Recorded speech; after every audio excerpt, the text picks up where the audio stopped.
ठीक है, तो एक क्वेश्चन कर लेते हैं। मतलब क्वेश्चन ये है कि sender wants to send 5 packets to the receiver and every third is lost. मतलब 5 पैकेट्स हमें भेजने और एवरी जो थर्ड पैकेट है वो लॉस हो जा रहा है। ठीक है, then how many total number of transmission are required to send 5 packets in stop at wait. क्योंकि कुछ कुछ रीट्रांसमिशन होंगे तो हमें बताना है कि टोटल कितना मतलब कितने टोटल पैकेट एक्चुअली ट्रांसमिट होंगे इस 5 को भेजने के चक्कर में।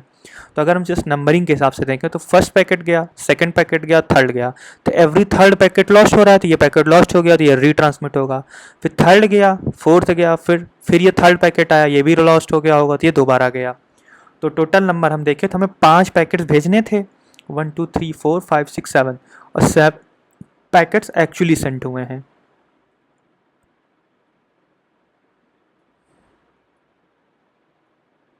ठीक है, तो जो हमारे पास 2 पैकेट्स थे वो एक्स्ट्रा सेंड हुए हैं, एक्स्ट्रा ट्रांसमिशन इतना हुआ है।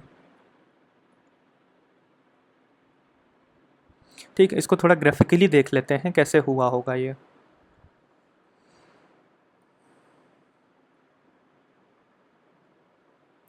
ठीक है, सबसे पहले फर्स्ट पैकेट की बात करते हैं। F equals to 0, frame 0 send हुआ, उसकी ए सी के आई होगी, और जितने बार हम पैकेट सेंड कर रहे हैं ऑब्वियसली यहाँ पे एक टाइम आउट क्लॉक चालू हो रखी होगी। ठीक है, और यहाँ पे टाइम आउट क्लॉक ओवर होने से पहले जो मतलब एक्नॉलेजमेंट की टाइम आउट क्लॉक थी उसको ओवर होने से पहले यहाँ पे ए सी के आ गई है, तब ये सक्सेसफुल ट्रांसमिशन है। जब ए सी के आ गई है तो हम सेकेंड ट्रांसमिट का ट्राई कर रहे हैं, सेकेंड पैकेट ट्रांसमिट करने का। और देखो ऑर्डर जो हमने कहा था कि अगर एक्स नंबर फ्रेम पहुंचा है तो x+1 होती है हमेशा ए सी के नंबर। देखो वहाँ पे ये ऑर्डर फॉलो हो रहा है। यहाँ पे 0th फ्रेम पहुंचा था तो 1th की ए सी के 1 आई है। ठीक है, अब f=1 यानी जो, और हाँ जो भी ए सी के आई है अगला पैकेट हम जो भेजेंगे वो जो ए सी के का सीक्वेंस नंबर होगा हमेशा वही होता है। क्योंकि रिसीवर को ए सी के भेजने का सेंस क्या होता है कि फ्रेम नंबर 0 आ चुका है और अब मैं फ्रेम नंबर 1 एक्सपेक्ट कर रहा हूँ आपसे। ठीक है, तो इसीलिए f=1 आया है यहाँ पे। देन अगेन इसकी ए सी के गई होगी, तो अब ए सी के क्या आएगी, क्योंकि 0 और 1 दो ही सीक्वेंस नंबर अवेलेबल थे तो रैप अराउंड हो जाएगा और ए सी के होगा 0। ठीक है, 0 आया है, अब हम थर्ड पैकेट ट्रांसमिट करने का ट्राई कर रहे हैं। ठीक है, तो थर्ड पैकेट यहाँ पे लॉस हो गया है। ठीक है, और ये हमने भेजा है f=0। ठीक, अब ये लॉस्ट हो गया है और यहाँ पे कुछ टाइम आउट शुरू हुआ होगा। अब क्योंकि ये पैकेट लॉस हो गया तो इधर से कोई ए सी के तो आने से न रही, और यहाँ पे टाइमर चल रहा है और सपोज यहाँ पे वो टाइमर ओवर हो गया है, तो ऑटोमेटिकली हम फ्रेम नंबर 0, ये जो f0 था जो कि हमारा थर्ड पैकेट था, इसे वापस ट्रांसमिट करेंगे। ठीक है, देन अजम्पशन ये है कि इसकी ए सी के आ गई है तो ए सी के आई होगी 1, तो हम फोर्थ फ्रेम ट्राई कर रहे हैं ट्रांसमिट करने का। ठीक, और इसका वो फ्रेम नंबर होगा ऑब्वियसली 1 जो भी यहाँ से आया है। देन ए सी के 0 आ जाएगा। ठीक, तो फिफ्थ फ्रेम ट्राई करेंगे हम भेजने का। ठीक है, तो अगर मैं फिफ्थ फ्रेम की बात करूं तो फिफ्थ फ्रेम देखो मैंने कहा था ना हर थर्ड पैकेट लॉस्ट हो रहा होगा, तो 1th गया, सेकंड गया, थर्ड गया, तो अब इसे भी हमें लॉस करवा देना है। तो f0 जो ये आया था ये लॉस हो गया, तो अगेन जो इसकी टाइम आउट क्लॉक थी ये वाली ये ओवर होगी, एक्सपायर हो जाएगी, उसके पहले इसकी सी के नहीं आएगी, तो ये जो फिफ्थ फ्रेम है हमारा ये वापस से सेंड होगा। ठीक, और इसकी अब ए सी के हमें रिसीव हो गई है। ठीक, तो इस तरीके से हमने ट्रांसमिशन किया है। जो हमें 5 पैकेट्स भेजने थे वो इस वे में गए हैं और टोटल 7 अटेम्प्ट्स हमें लगे हैं इन 5 को भेजने में। ठीक है, तो एक क्वेश्चन यहाँ पे और पूछा जा सकता है, मतलब कि यहाँ पे टोटल टाइम कितना कंज्यूम हुआ इस सबको करने में। तो अगर मैं ये कहूँ कि एक पैकेट के लिए हमारा टी ट्रांसमिशन टाइम था। ठीक है, और जो डिले था बोथ साइड से वो टी है, यानी राउंड ट्रिप टाइम जो आया, राउंड ट्रिप टाइम वो 2 आया। राउंड ट्रिप टाइम क्या होता है, यहाँ पे देखो ये पैकेट टी टाइम में यहाँ पे ट्रांसमिट हुआ होगा, उसके बाद कुछ टी टाइम में ये यहाँ पहुँचा होगा। ठीक है, और अगर मैं ये एज्यूम कर लूँ कि जो हमारा एक्नॉलेजमेंट का साइड है वो नेग्लिजिबल है, मतलब एक्नॉलेजमेंट में कोई साइज नहीं है, बहुत छोटा फ्रेम है। ठीक है, तो बिल्कुल मतलब नेग्लिजिबल टाइम में इसने ट्रांसमिट कर दिया, तो इधर का जो टी है सी के का वो 0 है। ठीक है, टेंडिंग टू 0 है, और ये भी टी टाइम में देन अगेन पहुंचा है रिसीवर के पास। तो राउंड ट्रिप टाइम देखो टी और टी लगा है हमें, मतलब टीपी टाइम पहुंचने के लिए और टीपी टाइम उसकी एसी के आने में, तो आरटीटी हमारा 2 टीपी है। और जो पैकेट को ट्रांसमिट होने में टाइम लगा है टीटी है। तो अगर मैं ये कहूँ कि एक पैकेट के सक्सेसफुल ट्रांसमिशन में, मतलब इस फर्स्ट पैकेट के सक्सेसफुल ट्रांसमिशन में कितना टाइम लगा, तो टीटी लगा प्लस 2 टीपी लगा, ठीक है, एक पैकेट के में। और टोटल हमने ट्रांसमिशन कितने किए हैं, 7 ट्रांसमिशन किए हैं, ठीक है। तो कितना टोटल टाइम कंज्यूम हुआ होगा, तो हमारा जो टोटल टाइम कंज्यूम हुआ है वो 7 टीटी प्लस 2 टीपी, ये टाइम कंज्यूम हुआ है, ठीक है। और यहाँ पे अगर मैं इफिशियंसी लिखूँ तो यूटिलाइजेशन टाइम क्या था, 7 टीटी, ठीक है। और जो टोटल टाइम कितना था, 7 टीटी प्लस 2 टीपी,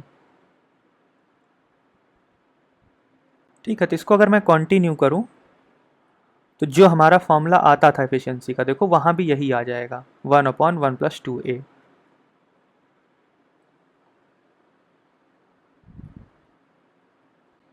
ठीक है। तो नेक्स्ट क्वेश्चन हमारा है कि if the bandwidth of the line या नेटवर्क कह लो इज़ 1.5 MB/s, ठीक है। RTT यानी कि round trip type is 45 millisecond and packet size is 1 KB, then find the link utilization in stop and wait. तो बेसिकली हमें बैंडविथ दी गई है, राउंड ट्रिप टाइम दिया गया है, पैकेट साइज दिया गया है। और क्योंकि पैकेट साइज सिंपली दे दिया गया है 1 KB, तो ऑब्वियस सी बात है कि पैकेट साइज कांस्टेंट है, 1 KB के ही पैकेट जाने हैं बार बार, ठीक है। तो हमें इफ़िशियंसी निकालनी है। तो सबसे पहले हम यहाँ पे हमें क्या इफ़िशियंसी का फॉर्मूला हमारे पास क्या होता था, 1/1 + 2a, where a equals to TP/TT, ठीक है। वैसे अगर मैं यहाँ पर रिकैलकुलेट करवा के दिखा लूँ फॉर्मूला, देखो यहाँ पे एक्नॉलेजमेंट के लिए कुछ नहीं दिया गया है कि एक्नॉलेजमेंट का ट्रांसमिशन टाइम कितना है, नहीं दिया गया है, कुछ भी उसके से गिवन नहीं है। तो हमारा एजम्पशन वही रहेगा कि एक्नॉलेजमेंट का जो पैकेट साइज है वो नेग्लिजिबल है। तो अगर हम यहाँ पे खुद से वापस कैलकुलेट भी करें एफिशिएंसी का फॉर्मूला, तो ट्रांसमिशन टाइम था एक्चुअली यूटिलाइजेशन टाइम, ठीक है, प्लस राउंड ट्रिप टाइम, ठीक। राउंड ट्रिप टाइम बेसिकली क्या होता था, TT/TT। राउंड ट्रिप टाइम क्या होता था, 2 TP होता था।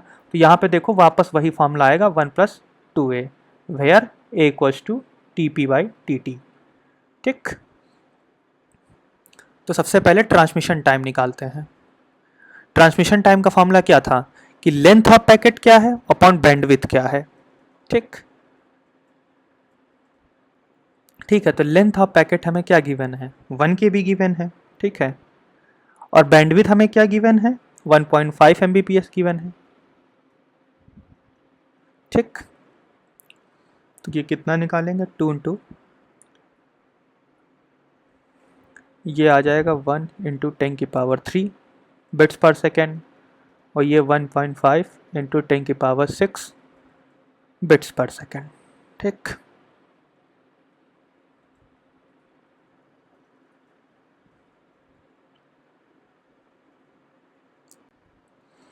ओके, एक चीज़ मैंने नोटिस नहीं की थी क्वेश्चन में, देखो पैकेट साइज 1 KB में जो B है वो कैपिटल है, ठीक है। इसका मतलब है 1 किलो बाइट्स है, ना कि बिट्स है। तो हमें पता है कि एक बाइट में 8 बिट्स होते हैं, ठीक। तो यहाँ पे हमें 8 से भी मल्टीप्लाई करना पड़ेगा, तब हम बिट्स पर सेकंड में ला पाएंगे इसे, ठीक है।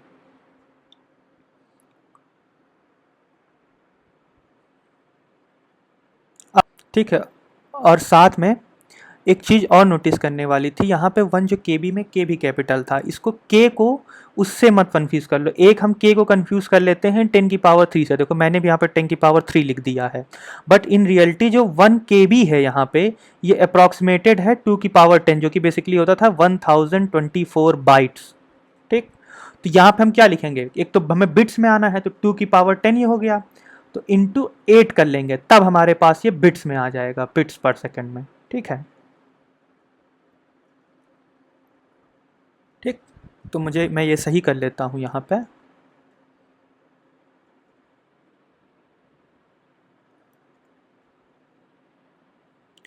तो यहाँ पे आएगा 8 × 2⁻10, ठीक, ठीक। तो अब ये अगर मैं निकालूं तो ये आएगा 5.46 मिलीसेकंड, ठीक। तो हमारा ट्रांसमिशन टाइम निकल के आ गया है 5.46 मिलीसेकंड,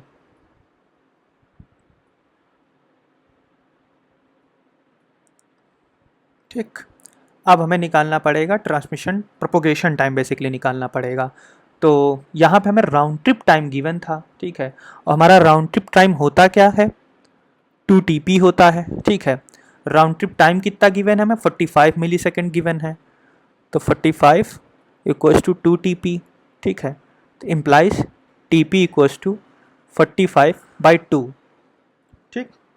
तो जो हमारा ट्रांसमिशन टाइम, जो प्रोपोगेशन टाइम सॉरी आ जाएगा, वो आएगा 22.5 मिली सेकेंड, ठीक।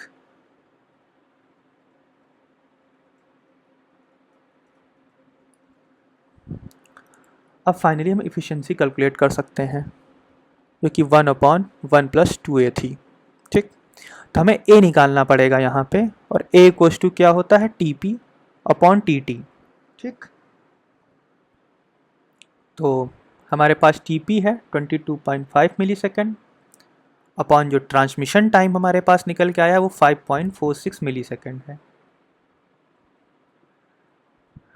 तो हमारी जो इफ़िशियंसी आएगी वो 1, या लिंक यूटिलाइजेशन कह लीजिए, 1 + 2 × 22.5 अपॉन 5.46 मिली सेकेंड, ठीक।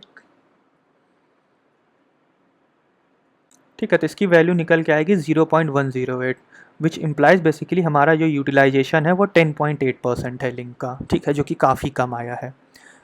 आगे चल के जो बाकी एल्गोरिथम है गो बैक एन और सेलेक्टिव AR की में, उनके जरिए हम इस यूटिलाइजेशन को बढ़ाएंगे, ठीक है। और अभी हम इफिशियंसी के फॉर्मूले को भी देखेंगे, जिसमें फिगर आउट कर पाएंगे किन चीज़ों को चेंज करें तो हमारी इफिशियंसी थोड़ी ज़्यादा है यहाँ पे।